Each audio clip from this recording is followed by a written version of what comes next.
यानी ring worm किसके जरिए फैलता है? दाद यानी रिंग वर्म ट्राइकोफाइटान लेरुकोसम नामक कवक से फैलता है। यह एक संक्रामक रोग है। इसमें त्वचा का रंग लाल रंग के गोले पड़ जाते हैं, खुजली चलती है।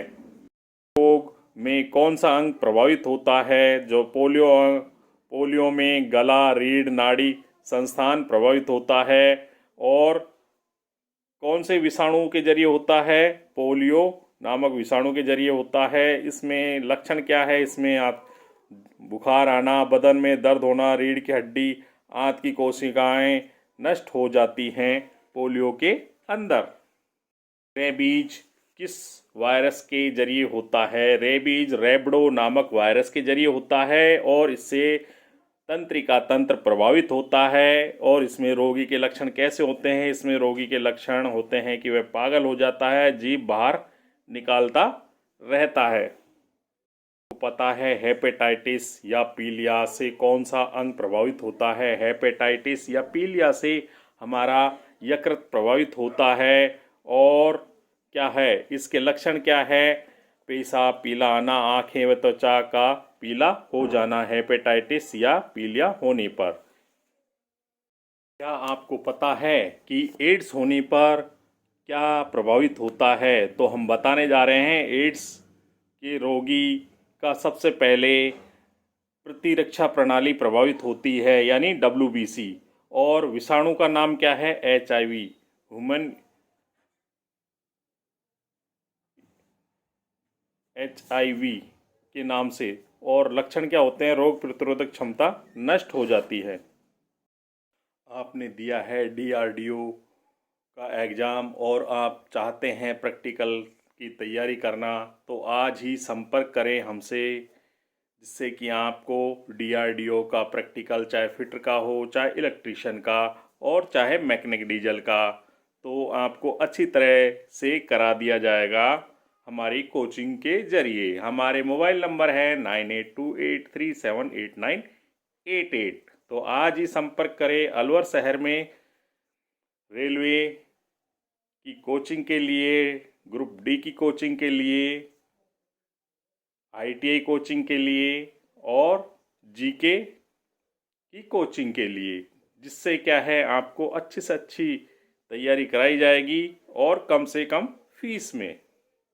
साथ ही हमारा एक YouTube चैनल है सरकारी योजना के नाम से, उसे भी सब्सक्राइब कर लें।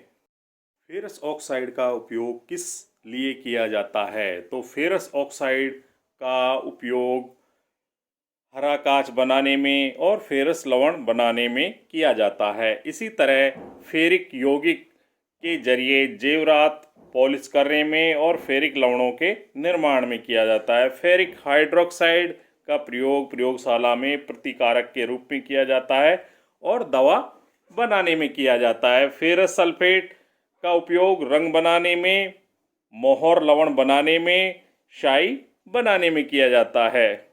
इसी तरह कीटाणुनाशक बनाने के लिए आयोडीन का उपयोग किया जाता है और औषधियों के उत्पादन व टिंचर आयोडीन बनाने, रंग बनाने में भी आयोडीन का उपयोग किया जाता है। ब्रोमीन का उपयोग रंग बनाने में किया जाता है, टिंचर गैस बनाने में किया जाता है, प्रतिकारक के रूप में किया जाता है और औषधि बनाने में किया जाता है। एल्युमिनियम का अस्क कौन सा है? एल्युमिनियम का अस्क है बॉक्साइट है, कोरेंडम है, फेल्सपार है, क्रोयोलाइट है, एल्यूनाइट है, कोवोलीन है। यानी एल्युमिनियम Al का अस्क है bauxite, corundum, feldspar, cryolite, alunite, kaolin. Sodium का अस्क का नाम क्या है? तो हम बताने जा रहे हैं। सोडियम के अस्क का नाम है चिली साल्ट पीटर। जी हाँ, एक अस्क है जिसका नाम है चिली साल्ट पीटर, दूसरा अस्क है जिसका नाम है ट्रोना, तीसरा अस्क है जिसका नाम है बोरेक्स, और चौथा है साधारण नमक, यानी जिनसे सोडियम को निकाला जाता है, सोडियम बनाया जाता है। हिरोशिमा और नागासाकी में गिराए गए बम किससे बने थे? तो हम बताने जा रहे हैं कि हिरोशिमा नागासाकी में गिराए गए परमाणु बम प्लूटोनियम के जरिए बनाए गए थे, प्लूटोनियम के जरिए बनाए गए थे। यह एक्टिनॉइड श्रेणी का सदस्य है। प्लूटोनियम जो कि एक्टिनॉइड श्रेणी का सदस्य है, इसके उपयोग से ही जापान के हिरोशिमा और नागासाकी में जो परमाणु बम गिराए गए थे उनको बनाया गया था। आपको पता है यूरेनियम धातु का निष्कर्षण किससे किया जाता है? तो हम बताने जा रहे हैं, यूरेनियम धातु का निष्कर्षण मुख्यतः उसके पिच ब्लेड यानी पिच ब्लेड से किया जाता है। अस्क होता है, पिच ब्लेड, उससे यूरेनियम का निष्कर्षण किया जाता है। क्या आपको पता है विद्युत उपकरणों में जो फ्यूज तार के रूप में प्रयोग होता है वह किस का बना होता है? तो हम बताने जा रहे हैं, विद्युत उपकरणों में प्रयुक्त होने वाला फ्यूज तार लेड और टिन की मिश्र धातु से बना होता है। सफेदे के नाम से या सफेदा के नाम से किसको जाना जाता है? तो बेसिक लेड कार्बोनेट को वाइट लेड कहा जाता है और सफेदे के नाम से भी जाना जाता है। इसी तरह लेड ऑक्साइड को लिथार्ज कहा जाता है, जो कि एक उभय धर्मी ऑक्साइड है। इसका उपयोग रबर उद्योग में, स्टोरेज बैटरी के निर्माण में तथा क्लिंट कांच बनाने में किया जाता है। बेसिक लेड कार्बोनेट को सफेदे के नाम से जाना जाता है। हमारे ट्यूबलाइट में कौन सी गैस भरी होती है? तो ट्यूबलाइट में सामान्यतः पारा का वाष्प और आर्गन गैस भरी जाती है। इसी तरह पारे को लोह के पात्र में रखा जाता है, क्योंकि लोह का पात्र पारे के साथ अमलगम नहीं बनाता। पारा को क्लिक सिल्वर के नाम से भी जाना जाता है। इसका निष्कर्षण मुख्य सिनेवार से होता है। क्या आपको पता है लकड़ी की वस्तुओं को कीड़े से बचाने के लिए किसका प्रयोग किया जाता है? तो हम बताने जा रहे हैं कि लकड़ी की वस्तु होती है जिन पर कीड़े ना लगे, दीमक ना लगे, इसके लिए क्या करते हैं, जिंक क्लोराइड का लेप यानी पॉलिश की जाती है लकड़ी की वस्तुओं पर, जिसके कारण उन पर कीड़े नहीं लगते हैं। क्या आपको पता है सोने की शुद्धता 24 कैरेट होती है, लेकिन इसको कठोर बनाया जाता है क्योंकि यह बहुत मुलायम होता है और कठोर बनाने के लिए ही इसमें तांबा मिलाया जाता है। तांबे के मिलाने पर इसमें कठोरता आ जाती है, वह जो 24 कैरेट है वो कम हो जाता है जितना तांबा मिलाया जाता है उसके अनुपात के अनुसार। झूठा सोना या बेवकूफ़ों का सोना किस धातु को कहा जाता है? जी हाँ, Fe2 आयरन पायराइड्स को झूठा सोना या बेवकूफ़ों का सोना कहा जाता है।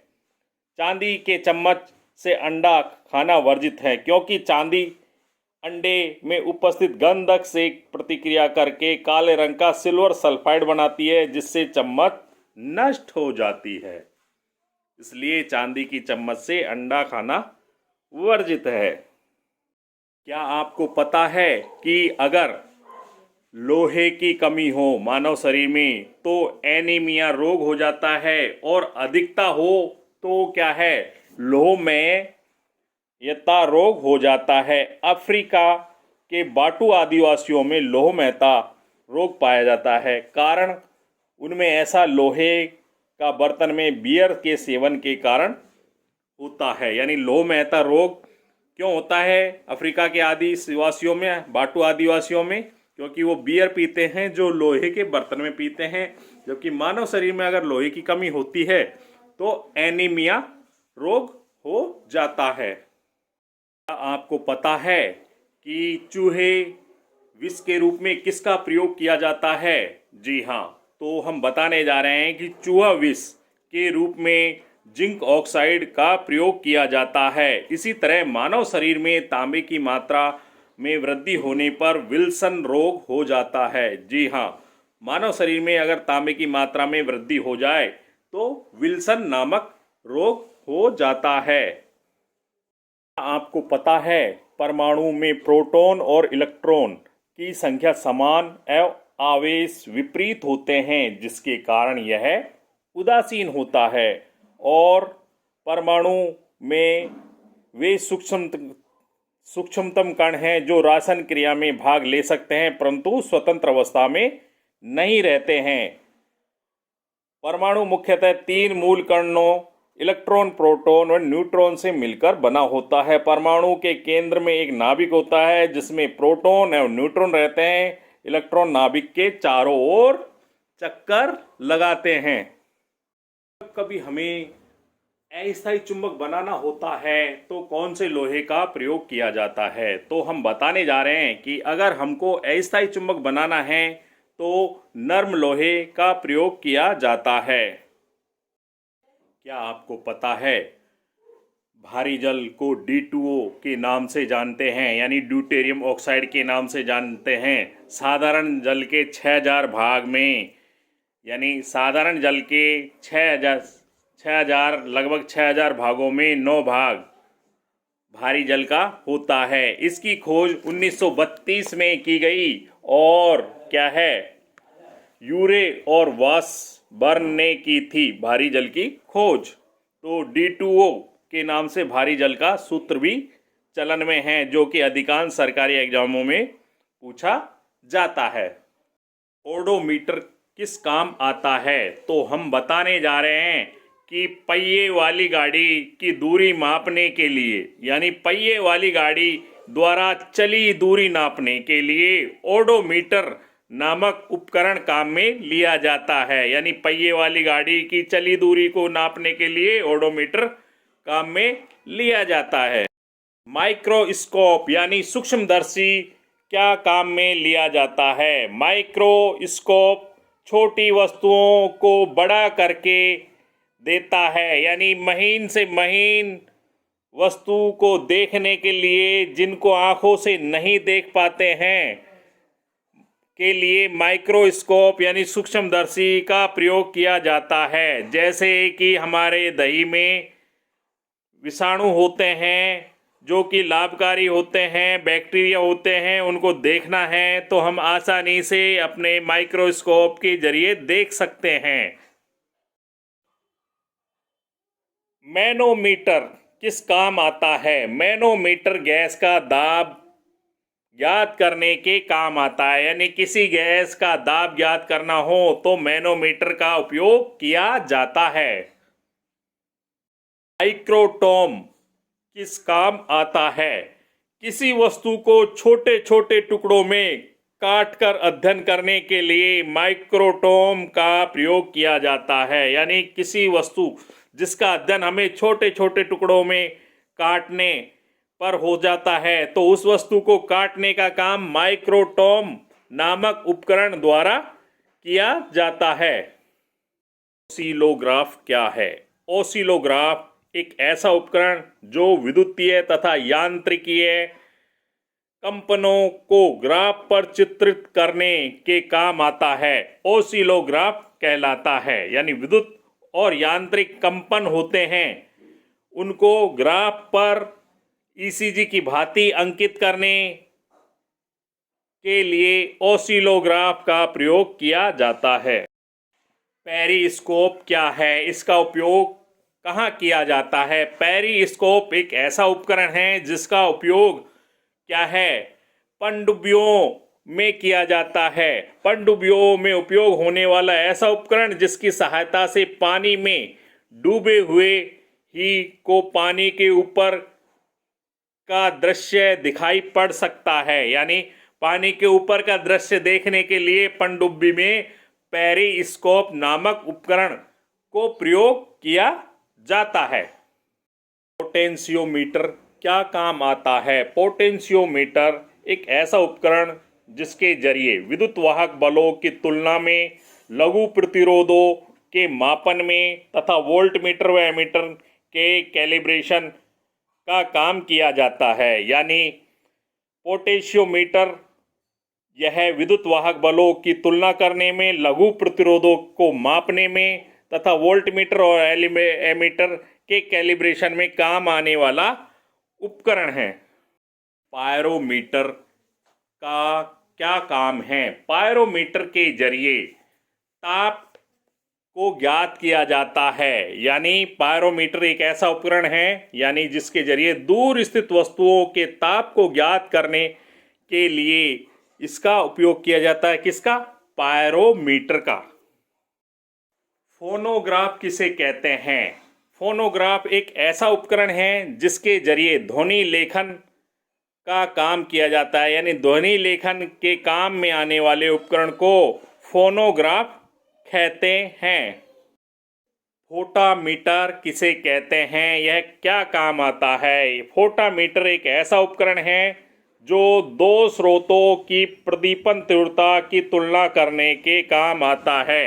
यानी दो स्रोतों का प्रदीपन किसका अधिक है, किसका कम है की तुलना करने के लिए फोटामीटर का काम लिया जाता है। फोटो टेलीग्राफ किसे कहते हैं? फोटो टेलीग्राफ एक ऐसा उपकरण जो फोटोग्राफ को एक स्थान से दूसरे स्थान पर पहुंचाता है, फोटो टेलीग्राफ कहलाता है। यानी यहाँ खिंची हुई फोटो को दूसरी जगह पहुंचाने के काम में जो लिया जाता है, फोटो टेलीग्राफ उपकरण कहलाता है। साइटोट्रॉन किसे कहते हैं? ऐसा उपकरण यानी साइटोट्रॉन ऐसा उपकरण जिसके जरिए कृत्रिम मौसम उत्पन्न करने का काम किया जाता है। यानी किस कृत्रिम मौसम उत्पन्न करना हो तो साइटोट्रॉन उपकरण को प्रयोग में लिया जाता है।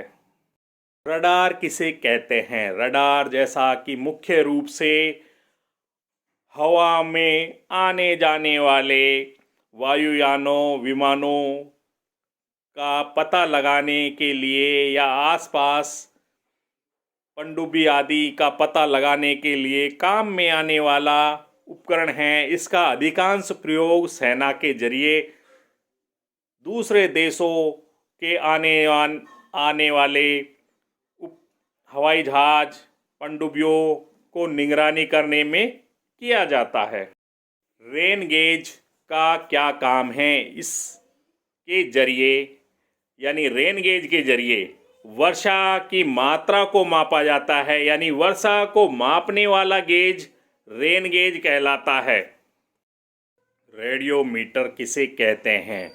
रेडियोमीटर यानी रेडियो एक्टिव तत्वों की विकिरणन की मात्रा को मापने के लिए, विकिरणन को मापने के लिए जिस यंत्र का प्रयोग किया जाता है वह रेडियोमीटर कहलाता है। यानी यंत्र का उपयोग करके विकिरण की माप ली जाती है। रेडियो टेलीस्कोप किसे कहते हैं? यानी रेडियो टेलीस्कोप एक ऐसा उपकरण जिसकी सहायता से दूर स्थान की घटना को बेतार प्रणाली से दूसरे स्थान पर देखा जा सकता है, रेडियो टेलीस्कोप कहा जाता है।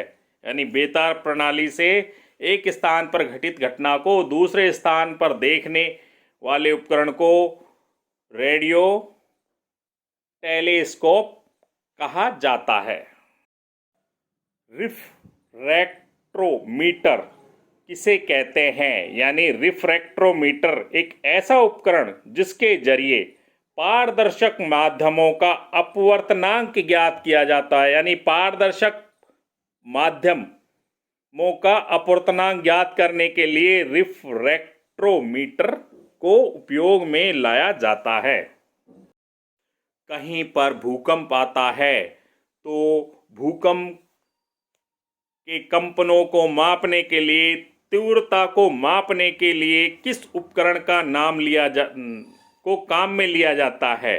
जी हाँ, सिस्मोग्राफ एक ऐसा उपकरण है जिसके जरिए भूकंप की तीव्रता को मापा जाता है, भूकंप के कंपनों को मापा जाता है, सिस्मोग्राफ कहलाता है।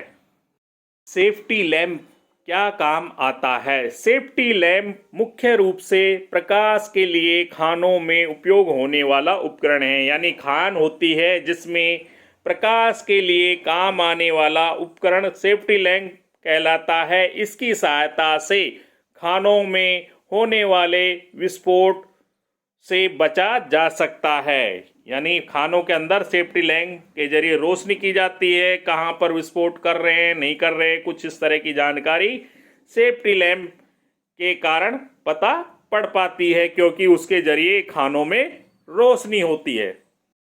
सेक्सटेंट किसे कहते हैं, यह क्या काम आता है? तो सेक्सटेंट किसी ऊंचाई यानी मीनार आदि को मापने में काम आने वाला उपकरण है सेक्सटेंट।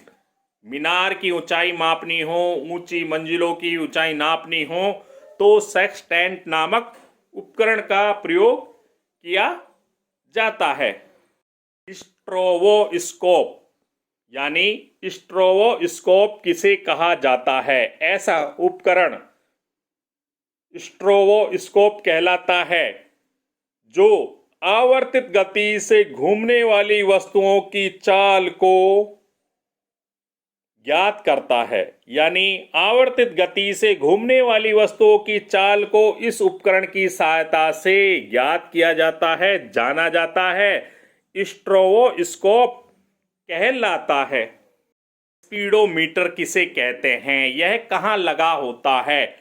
मुख्य रूप से हमारी गाड़ियों में जो रेस वाला मीटर होता है वह स्पीडोमीटर के नाम से जाना जाता है, चाहे वह कार हो, चाहे बाइक हो, चाहे ट्रक हो। गति को प्रदर्शित करने वाला उपकरण स्पीडोमीटर के नाम से जाना जाता है। सबमरीन किसे कहते हैं? सबमरीन यह पानी के अंदर चलने वाला छोटा जलयान है। मुख्य रूप से सैनिकों के जरिए प्रयोग में लाया जाता है, जिसकी सहायता से समुद्र की सतह पर होने वाली हलचल का भी ज्ञात किया जा सकता है। यानी एक छोटा जहाज जो पानी की सतह के अंदर चलता है, छिपा हुआ चलता है, सबमरीन कहलाता है और सेना के जरिए अधिकांशतः उपयोग में लाया जाता है। समुद्र की सतह पर होने वाली हलचल को ज्ञात करने के लिए, देशों की सुरक्षा को बनाए रखने के लिए, दूसरे राज्यों से होने वाले जहाज़ों पर देखरेख करने के लिए, आने जाने वाले जहाज़ों पर देखने के लिए सबमरीन प्रयोग में लिया जाता है। स्फेरोमीटर का क्या काम है? स्फेरोमीटर यह गोलीय तल की वक्रता की त्रिज्या ज्ञात करने के काम आता है। यानी गोलीय तल की वक्रता की त्रिज्या ज्ञात करने के लिए जिस उपकरण को काम में लिया जाता है स्फेरोमीटर कहलाता है। विस्कोमीटर किसे कहते हैं, यह क्या काम आता है? विस्कोमीटर एक ऐसा उपकरण जो द्रवों की श्यानता यानी बहने की प्रवृत्ति की जांच करने के काम आता है, श्यानता को ज्ञात करने के काम आता है, विस्कोमीटर कहलाता है। आपको करना है रेलवे की तैयारी, एसएससी की तैयारी, रेलवे लोको पायलट की तैयारी, डीआरडीओ की तैयारी, जिसमें आपको प्रैक्टिकल नॉलेज लेनी है, तो आप संपर्क कर सकते हैं अलवर शहर में हमारे practical institute Shri Hiranand ITI में। हमारे मोबाइल नंबर है 9828378988। फिलहाल डीआरडीओ में मेन एग्ज़ाम हो चुका है, प्रैक्टिकल एग्ज़ाम हो रहा है, उसके लिए विशेष रूप से बैच बनाया गया है, जिसमें इलेक्ट्रीशियन के छात्रों को विभिन्न तरह के पैनलों का प्रैक्टिकल कराने की ट्रेनिंग दी जा रही है। तो समय न गंवाएं, तुरंत संपर्क करें आज से ट्रेनिंग लेने के लिए। टेलीफोटोग्राफी, जी हाँ, एक महत्वपूर्ण प्रश्न जो अधिकांशतः रेलवे में पूछा जाता है, टेलीफोटोग्राफी किसे कहते हैं? यानी टेलीग्राफ फोटोग्राफी इस उपकरण की सहायता से गतिशील वस्तु का चित्र दूसरे स्थान पर प्रदर्शित किया जाता है। यह प्रक्रिया टेलीफोटोग्राफी कहलाती है। यानी दूसरे स्थान पर चित्र प्रदर्शित करना टेलीफोटोग्राफी कहलाता है। टेली प्रिंटर से आप क्या समझते हैं? टेली प्रिंटर यह समाचार प्राप्त करने का उपकरण है। इसकी सहायता से स्वतः ही समाचार टाइप होते रहते हैं, इसलिए इसको टेली प्रिंटर कहा जाता है। टेलेक्स क्या होता है? टेलेक्स एक ऐसी प्रक्रिया, इसके अंतर्गत दो स्थानों के मध्य समाचारों का सीधा आदान प्रदान होता है, टेलेक्स कहलाता है। थर्मोस्टेट क्या है? थर्मोस्टेट एक ऐसा उपकरण है जिसके प्रयोग से किसी वस्तु का ताप एक निश्चित बिंदु तक बनाए रखा जा सकता है। यानी किसी वस्तु का ताप एक निश्चित बिंदु तक बनाए रखना है तो हम थर्मोस्टेट का प्रयोग करेंगे। थियोडोलाइट क्या है? यानी थियोडोलाइट एक ऐसा उपकरण जिसके जरिए अनुप्रस्थ तथा लंबवत कोणों की माप ज्ञात करने का काम किया जाता है। यानी अनुप्रस्थ और लंबवत कोणों की माप को ज्ञात करने में काम आने वाला उपकरण थियोडोलाइट कहलाता है। एक्टियोमीटर यानी एक्टियोमीटर सूर्य की किरणों की तीव्रता का निर्धारण करने वाला, सूर्य विकिरणों की तीव्रता को निर्धारित करने वाला उपकरण एक्टियोमीटर कहलाता है। होवरक्राफ्ट किसे कहते हैं? होवरक्राफ्ट एक ऐसा वाहन है जो वायु की मोटी गद्दी पर चलता है। यह साधारणतः भूमि, दलदली, बर्फीली मैदानों, रेगिस्तानों पर तीव्र गति से भाग सकता है। इस वाहन का भूमि से संपर्क नहीं होता। टैकोमीटर किसे कहते हैं? तो हम बताने जा रहे हैं। टैकोमीटर वायुयानों तथा मोटर नाव की गति को नापने वाला उपकरण टैकोमीटर कहलाता है। इलेक्ट्रॉन की खोज किसने की और कब की? तो हम बताने जा रहे हैं जे थॉमसन ने इलेक्ट्रॉन की खोज 1897 ईस्वी में की। प्रोटॉन की खोज किसने की? तो प्रोटॉन की खोज रदरफोर्ड ने की थी। जी हाँ, रदरफोर्ड के जरिए ही प्रोटॉन की खोज की गई 1919 ईस्वी में। न्यूट्रॉन की खोज किसने की? तो सन 1932 में जेम्स चैडविक ने न्यूट्रॉन की खोज की थी।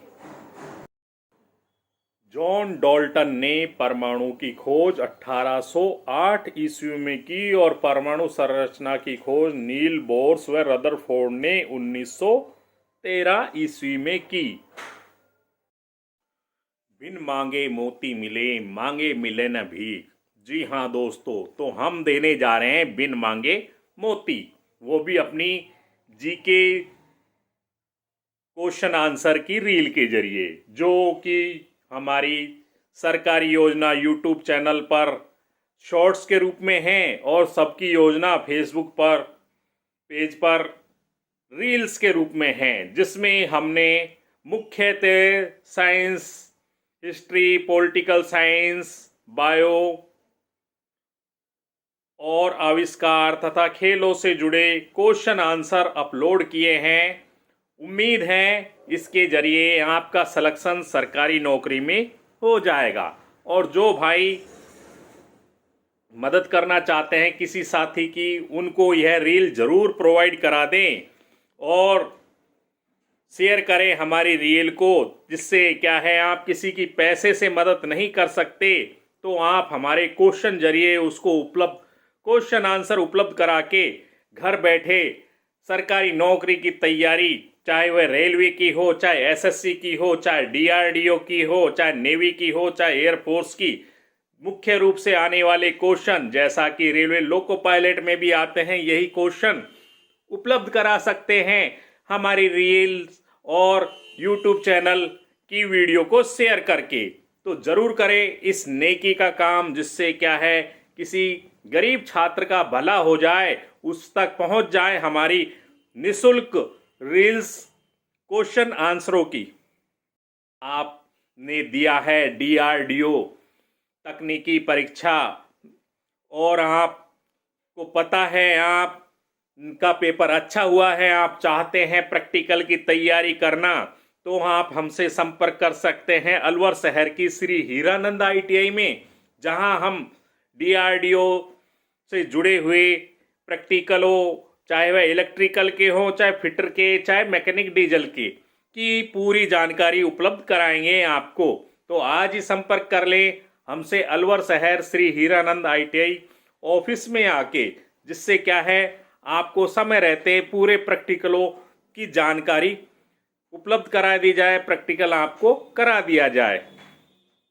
आप चाहते हैं रेलवे लोको पायलट में आपके बच्चे का सिलेक्शन हो जाए, तो हम बताने जा रहे हैं महत्वपूर्ण क्वेश्चन आंसर, वो भी रील के रूप में। इसके लिए आज ही डायनामाइट का आविष्कार किसने किया और कब किया, तो हम बताने जा रहे हैं कि डायनामाइट का आविष्कार अल्फ्रेड नोबेल ने 1867 ईस्वी में किया। इसी तरह बेतार का तार पद्धति का आविष्कार किसने किया? बेतार का तार पद्धति का आविष्कार मार्कोनी ने 1901 में किया। विद्युत अपघटन के नियम किसने बनाए? विद्युत अपघटन के नियम सर फैराडे ने बनाए 1942 ईस्वी में। आपको पता है डायोड बल्ब किसने बनाया? तो diode bulb sir JS Fleming ने बनाया सन 1904 में। यानी सन 1904 में JS फ्लेमिंग द्वारा डायोड बल्ब का आविष्कार किया गया। तैरने का नियम किसने दिया? तैरने का नियम महान वैज्ञानिक आर्किमिडीज ने 1827 ईस्वी में दिया। विद्युत प्रतिरोध के नियम GS ओम ने 1827 में दिया। इसलिए विद्युत प्रतिरोध के नियम को ओम्स लॉ या के नाम से जाना जाता है, जिसे 1827 ईस्वी में दिया गया था। दाब का मात्रक क्या होता है? दाब का मात्रक पास्कल है। इसे PA प्रतीक के रूप में व्यक्त किया जाता है। यानी दाब को हमको लिखना है तो PA के रूप में लिखेंगे और इसका मात्रक पास्कल है। इसी तरह शक्ति का मात्रक SI पद्धति में वॉट है, जिसे W द्वारा लिखा जाता है। पृष्ठ तनाव का मात्रक न्यूटन प्रति मीटर है, जिसे Nm-1 के जरिए यानी घात 1 के जरिए दर्शाया जाता है। विशिष्ट ऊष्मा का मात्रक जूल प्रति किलोग्राम प्रति केल्विन है। यानी विशिष्ट ऊष्मा का मात्रक जूल प्रति किलोग्राम प्रति केल्विन है SI पद्धति में। इसी तरह लंबाई को हम लिखते हैं मीटर से यानी m से। ग्रहों की खोज किस वैज्ञानिक ने की? वो कहाँ के थे और कब की? तो ग्रहों की खोज केपलर नामक वैज्ञानिक ने की। वो जर्मनी के थे और 1601 ईस्वी में यह खोज की गई। इसी तरह सौर मंडल की खोज कोपरनिकस ने की। वो पोलैंड के थे। 1540 ईस्वी में सौर मंडल की खोज की गई। जेट इंजन की खोज फ्रैंक हीटल ने की। वो ब्रिटेन के थे। 1937 में की गई। स्कूटर की खोज किस वैज्ञानिक ने की? स्कूटर की खोज G. ब्राडशॉ ने की, जो कि ब्रिटेन के थे। 1919 में स्कूटर बनाया गया। रेजर यानी विद्युत रेजर की खोज आविष्कार किसने की? जैकब सिक ने की, जो कि USA के थे। 1931 ईस्वी में। माइक्रोमीटर का आविष्कार किस वैज्ञानिक ने किया? तो माइक्रोमीटर का आविष्कार विलियम कोजिन ने किया, जो कि ब्रिटेन के थे।